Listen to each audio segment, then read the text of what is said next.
Hello, Ben Phillips here. Welcome back to our Prayer Book 101 series. This video is our 104 level video, Preparing for Worship. In my previous video, our 103 video, I walked us through the church year because it's such a central component and feature of our tradition. It sets the rhythms of our Christian life and orients us and how we experience time towards the life of Jesus. And it's also central and vital to how we understand and use the prayer book. So in this video, we'll take some of what we learned in our liturgical year, our church calendar year video, and begin to apply that to finding things and using the prayer book and helping get organized and prepare for worship. So we're going to go from the liturgical year, the church year, to figuring out how the prayer book itself works. So now you can, as a quick sidebar, you can easily go to a number of websites which provide you with all the information that you need for preparing a service. And I certainly appreciate and even use some of these websites. So if you don't want to bother with this video and you want the shortcut, there's lots of other websites out there. DailyOffice2019.com is a really good one. You'll find the whole service of morning prayer for each of the different weeks of the liturgical year, pre-selected and all compiled for you. And it's great in a pinch, but what those websites will do is you can get familiar with the service, but it won't teach you how to actually use the Book of Common Prayer and how to find these things on your own. And that's what this video is for. So Compline and Noonday Prayer, which I covered in some earlier videos, are very short and self-contained. That is, they don't require any prep work. To do a service of morning or evening prayer does require a little bit of prep work. Like cooking a recipe, a good recipe, you can't just open the cookbook and start cooking. You have a little bit of prep to do. You've got to get your ingredients lined up and you've got to get utensils ready.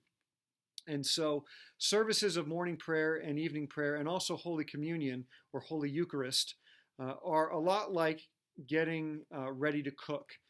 Before diving in, there are a couple of things that you'll need to work out.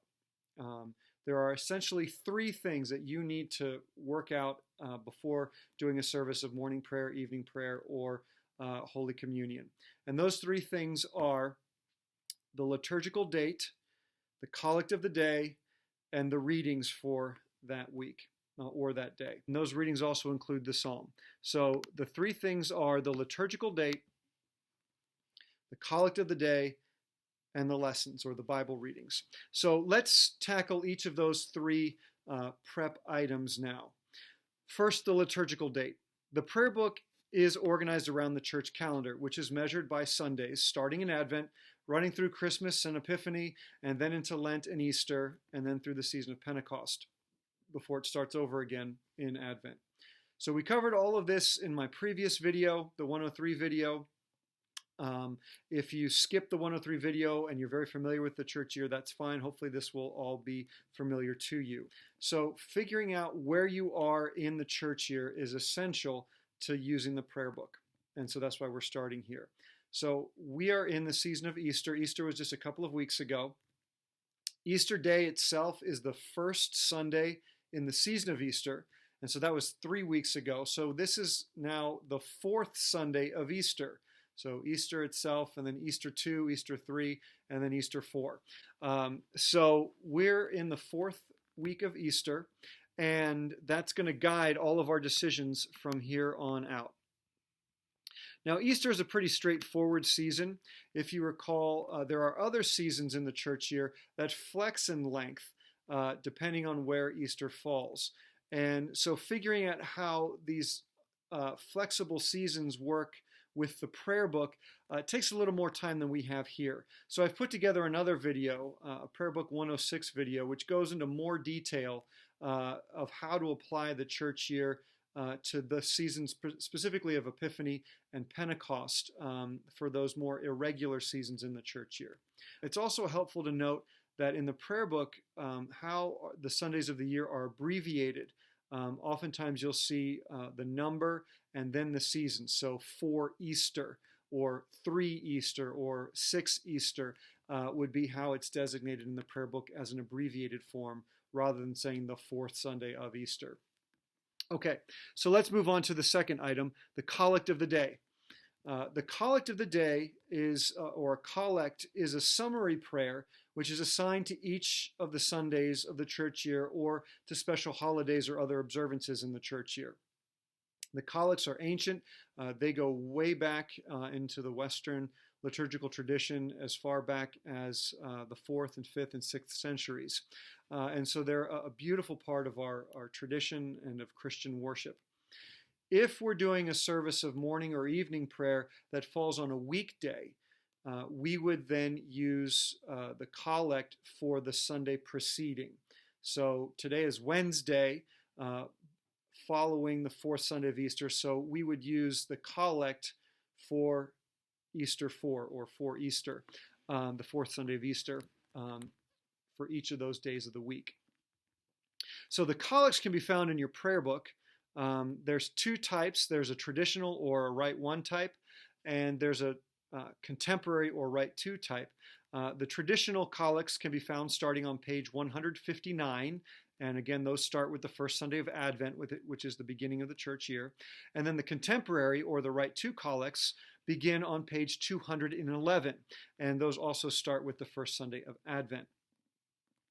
We'll be preparing a service of Rite 1 morning prayer, and so let's turn into the traditional section, or the Rite 1 prayers, collects, starting on page 159, and we'll just turn through the prayer book until we get to the 4th Sunday of Easter, and that's the collect that we'll be using. And then we'll mark that in our prayer book so we have it ready for use later. So we've got our liturgical date, we've got our collect of the day, and now we need to hit the third preparation item, which is the readings. The Book of Common Prayer provides 2 systems or sets of schedules for reading passages of the Bible in worship services. Both of these systems are organized around the church year, which is why, again, it's so important to know how the church year is organized and how to use it with the prayer book. The first system of reading, the first schedule of reading, is called the lectionary, and that's used for services of Holy Communion. And the lectionary is a schedule that organizes readings on a 3-year repeating cycle, where each year is designated year A, year B, or year C, and then it repeats over again. The lectionary starts on page 887, and you can see here year A, then on page 889, and that starts with the first Sunday of Advent, and you'll see there's the psalm appointed, and then to the right of that, and then over next to it are the 3 lessons that are assigned. There will always be a gospel lesson assigned, and then usually the first lesson is an Old Testament and the second lesson is a New Testament, but sometimes both the lessons are from the New Testament, and then the third is a gospel, and there will always be a gospel lesson read or assigned to a Holy Communion service. However, for morning and evening prayer, we don't use the lectionary. We use the second set, or the second system of Bible readings that the prayer book offers, and that's called the daily office. And it's very simple. The daily office, there's a year 1 and a year 2. So the lectionary, there's a year A, B, and C. With the daily office, it's just year 1 or year 2. And they just alternate one year to the next. Year 1 begins on the first Sunday of Advent preceding an odd-numbered year. Year 2 begins on the first Sunday of Advent preceding an even-numbered year. Here we are, the year is 2020. We're in May of 2020. And so we are in an even-numbered year. And so that means we'll be using year 2. And year 2 would have started in Advent of 2019. So there's a little bit of overlap there that sort of spans the calendar year. So just you need to be aware that the year 1 and year 2 change with Advent. We're using year 2 now, and that starts on page 937. And so you see here they start with the first Sunday of Advent, as I mentioned. And the nice thing with the daily office is year 1 is always on the left-hand side and year 2 is always on the right-hand side. So if you find your week in the liturgical year and you've got year 1 and year 2 right there on facing pages in front of you.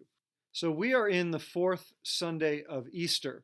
So we'll turn through the daily office to get to the week of 4 Easter.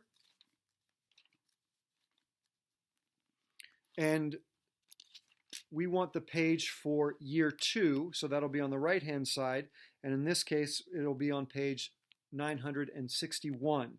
So the week heading will be in bold, week of Easter, for Easter on page 961, and you'll see that each of the days of the week are listed on the left in italic. Find the day of the week you're planning for, in our case, Wednesday.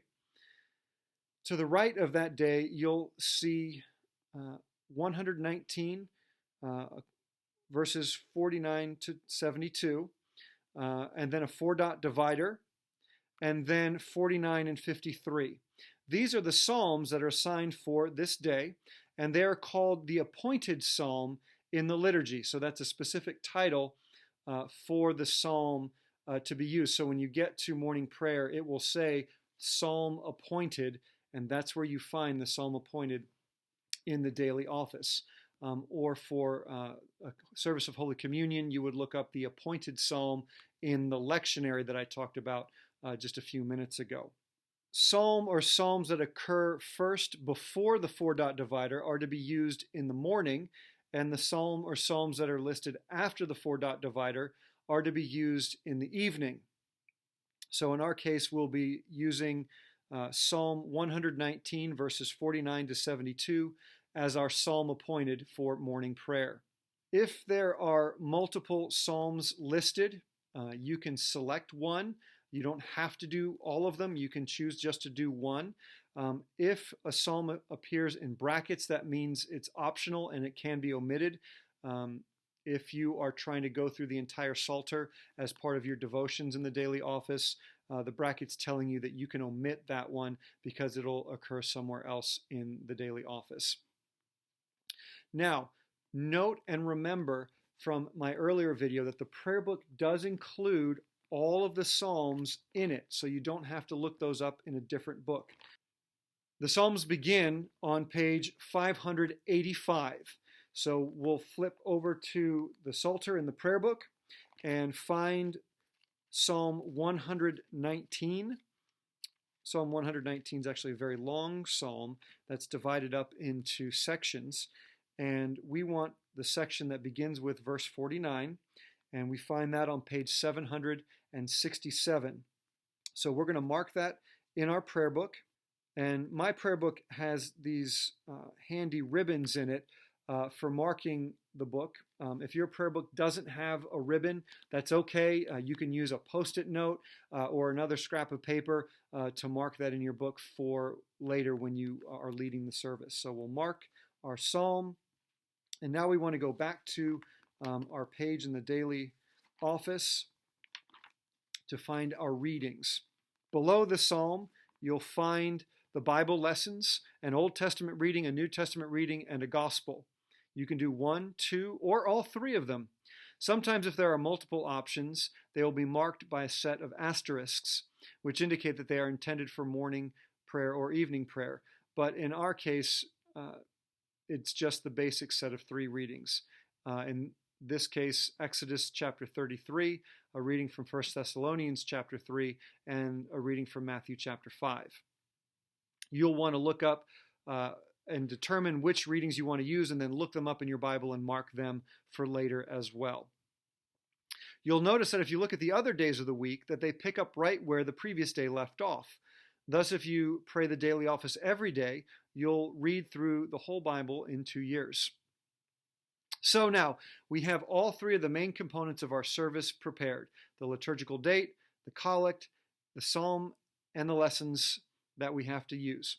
So you know how to find them for any Sunday or weekday as you're preparing your own worship service. In my next video, Prayer Book 105, we'll take all of this prep work and I'll walk you through a service of morning prayer. I look forward to seeing you there. Thanks so much.